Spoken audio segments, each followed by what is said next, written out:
Thank you very much, Minister. Let me call on Susheel Kumar, the Additional Secretary of the Ministry of Environment, Forests and Climate Change here in India, to speak next. Of course, the new government, Susheel, has saying quite a lot about this agenda. It's got a much more positive agenda. And India will be a major player to make sure Paris is a success. So over to you.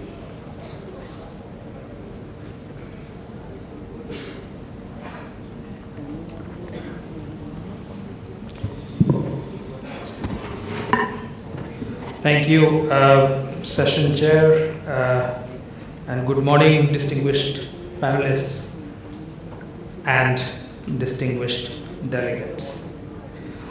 It's a pleasure to present to you our understanding, the Indian understanding of the agreement that the world needs at COP21 Paris. I wish to submit to you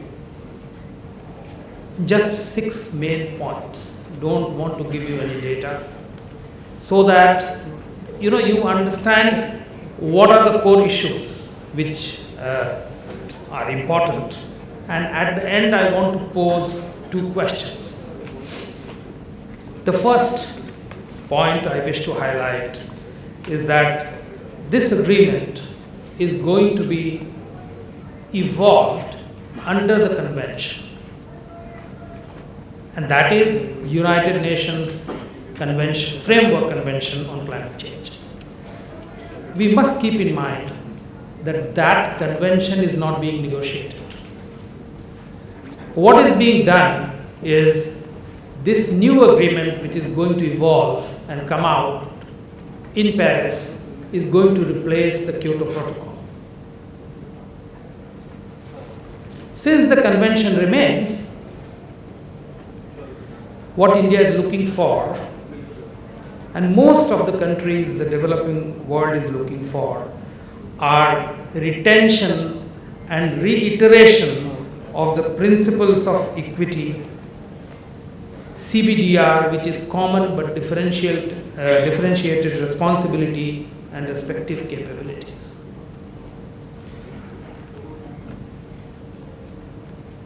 These are words very often used by the negotiators, but we already have seen that the differentiated responsibility which was there, which is there in the form of annexes, Annex 1 and non-Annex 1, which divided the world into 2 blocks. That has in a way been diluted, because now we are looking at universal action. We are looking at contribution of each country in the form of what is being called intended nationally determined contributions. So that the globe has agreed, the world has agreed, all 195 countries have agreed, okay, let's not have action only on the part of some nations, although they created the problem.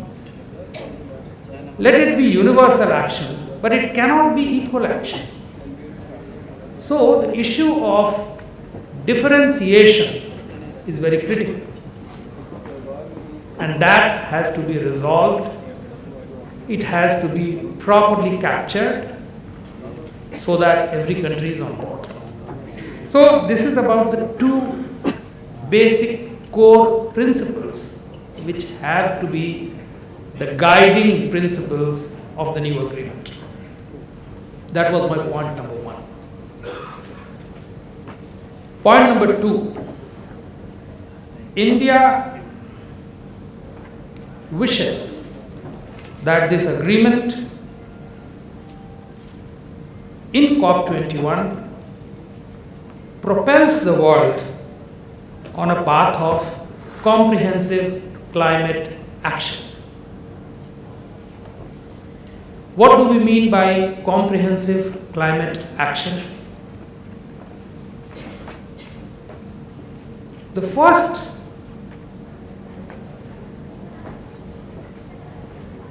point to be highlighted in comprehensive climate action is the balance between mitigation and adaptation.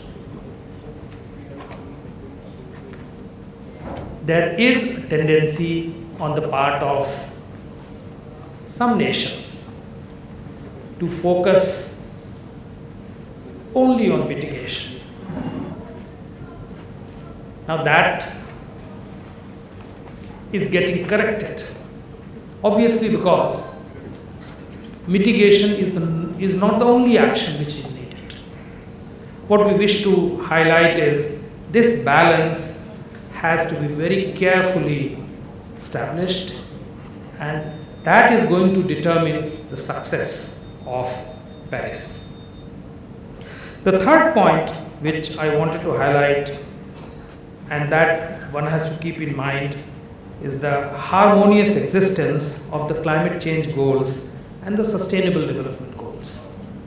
Now those sustainable development goals are going to be finalized in September 2015, before Paris comes.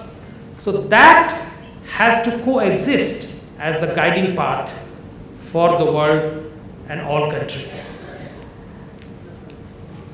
We can take questions on these, but let me not further go into details.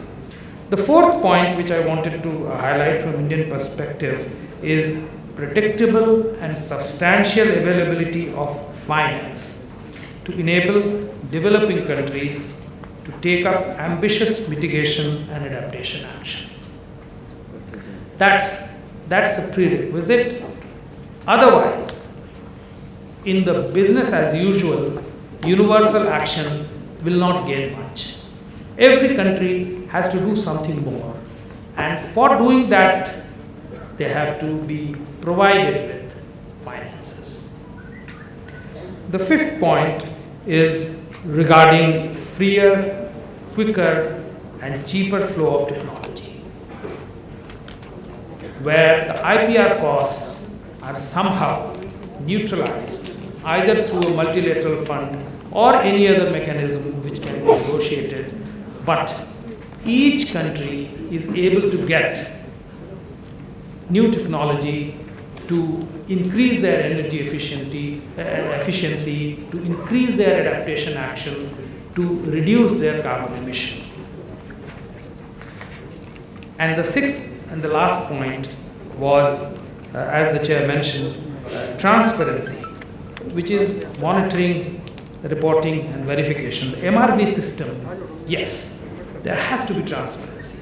But that transparency has to be on all pillars. It cannot be only on emissions. It has to be also on finance. Whether what is being committed is adequate, is ambitious, is actually being provided, on technology, on adaptation.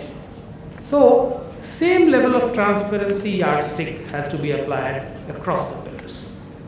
So these were the 6 basic expectations which India has. Now the 2 questions which I wanted to pose. The first is, should there be a global goal on adaptation? We all know that there is a global goal on mitigation. Keep within 2 degrees. Should there be a global adaptation index on which every country needs to be assessed how vulnerable that country is? If Maldives is very vulnerable, they need to be helped. And the second question is, should there be a clause in the agreement mentioning that the globe needs to change lifestyles? Thank you very much.